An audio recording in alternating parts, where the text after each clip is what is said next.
The next story kind of takes a dark turn, to be honest. So this is interesting development out of San Francisco.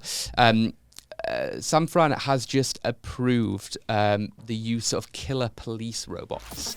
So police in San Francisco can now use lethal robots on suspects in emergency situations. This decision comes after the mayor previously decided to defund the police budget by $120 million. So they're basically swapping police officers out there for robots. I will, for the sake of accuracy, even though it would get a better headline, announce that this policy has been cancelled. So they have completely pivoted on what originally was voted. But if we just look at it from the angle of the fact that this passed in the first place, what's your reaction to robot police officers? That's a weird sentence to say, isn't it? So Neil, what's your take? I think, again, firstly, I'd be keen to understand a bit more about kind of what that was all about, because the idea of killer robots is, so it's firstly a bit generic, like, how exactly does that work? Like, do they, are they still being controlled by humans, or do they have like full autonomy? If they have full autonomy, that's a completely different discussion, right? That's like, can we trust them? Yeah.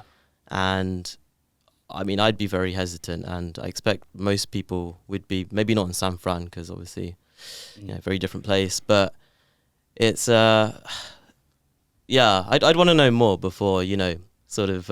Yeah, well, even if it wasn't GPT controlled, even if it was human controlled, you have human error and you have hacking. You could, if you hacked into the fleet of thousands of these and then sent them after a particular target using Face ID, targeting a group of people, then that could be horrific. I mean, giving robots that level of power could be disastrous. But then again, is it Terminator, or is it really a far-fetched from what we've got at the moment, where you'd send in a robot to defuse a bomb, and then you could have a bomb on that to then, take out a target. Varun, what's your take on San Francisco approving human-killing robots? RoboCop, as it were. Yeah.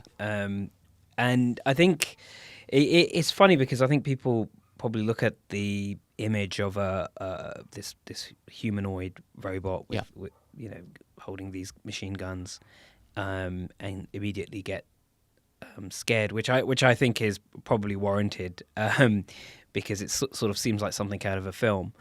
But the truth is that I think police forces and intelligence services have been using forms of robots to fight crime for many, many years. Obviously, they don't look like these humanoid robots with guns, but they've obviously been using very sophisticated AI systems to control, cybersecurity, terrorist threats that come through viruses, and things like that. So to a high level, I think authorities have already been using various AIs to combat and fight crime. Whether I don't know enough. I mean, as Sunil said, I think it's one of those things for this particular example, we'd have to sort of look at what it can control and can't control, and things like that. Doesn't surprise me that in the US they're very eager to put guns in the hands of robots and things. But again, it'll be interesting to see how it plays out. But I think cancelling it or suspending it for now is definitely a smart move until you have a bit more understanding, because at the moment, in the US particularly, they can't even control cops, like actual humans who have guns. So how would they control robots? Absolutely. A bit of a political debate, I suppose, but it's a debate they're having over there nonetheless. I mean, the crime in San Fran is out of control. We had the sad news that the founder of Cash App was stabbed to death. I think it was last night. I mean, you can see why they're trialing something like this in a place like that, which is unfortunately really, really gone downhill from that perspective. What's your take, Soumya, on the story? I think big organizations and corporate companies and police departments, they must be using the artificial intelligence and robots since decade. Of course. Of different variations. But I think this is to the next level. I think the moment you distance a human from the situation where they can take a call, whether, yes, we should really detonate or we should really move out, then it makes it harder. Because although you are controlling remotely, it's... Do you have any manuals, and what do you know what is the line to draw when you have to really switch on the button or not? Do you have any reasonable excuses? I mean, if there is any genuine person or if genuine things was blasted, how can we really justify those things? And it's pretty scary, very scary, to be honest. I think it's the right thing, as Varun said. It's the right thing that they actually stopped, the smart move. Yeah. Because you need to have a clear, specific procedures or controls in place in order to have these things to an extent, I guess, with obviously with nothing in the hand. And police do follow some procedures, and which is not written. So, and also machines can be hacked. Of course. So or anything can go wrong and if statement, catastrophic. Exactly. It could be a glitch, could not be tested properly enough. I mean, it's not just, there's this human error with a man with a gun. There's also human error with a robot with a gun, but potentially bigger implications. Absolutely. And here you're not in control of that situation.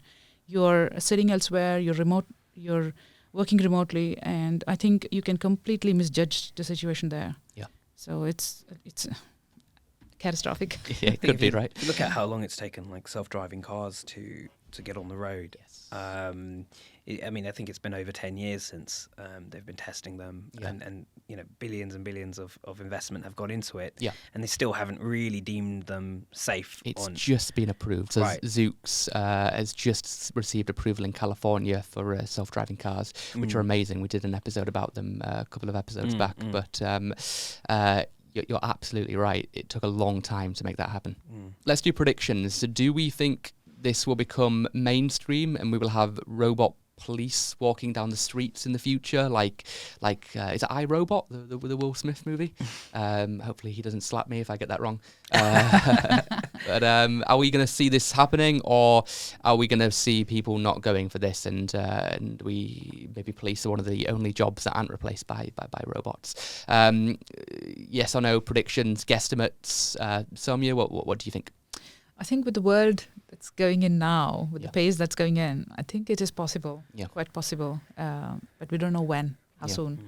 But again, they are not, they don't have any feelings, so I'm really worried if that is the condition. Yeah. Because they can't really judge. I don't know whether they can judge the situation better or not. No feelings yet, but when GPT-7 comes out and it's sentient, then that's, maybe it'll have empathy then. We don't know is the answer. No, we don't. I'm speculating, obviously. Varun, are we seeing robot police forces going down the street, knocking on people's doors? I remember when my parents used to, when I was young, and we used to rent out RoboCop from the video store. Okay. And it seemed like it was so far away. I think it's still very far away, to be honest. Sure. I can't see it happening. Or if it does happen, the UK won't be the first country where this sort of thing gets rolled out. I doubt it. So I guess we sort of have to sit and wait, see what happens. Okay. What do you think, Aaron? I think it's quite possible. I think if we look at ChatGPT, for example, right, it's taken off like crazy. Yep. I can definitely see something in some form, happening. Especially if it's protecting human beings from being in the firing line. Sure. Right. If you're putting robots in the firing line, if a robot gets shot, I don't think people will care as much, right? Yeah. We'll see what happens, but I think it's quite possible. It's an interesting point. This could have a use case in military, in warfare, and save human lives. I mean, we are looking at this from a realistic but also a pessimistic point of view. What about the upside? What if the tech's perfect, which never is the case, but let's say it was? Could that then save police officers' lives? Could that, make more calculated, better decisions on whether to take somebody down or not? Who knows? But we'll have to wait and see. But interesting clip regardless. Hey, thanks for watching this YouTube video. If you want to see more like this, please remember to subscribe, and I'll see you in the next video.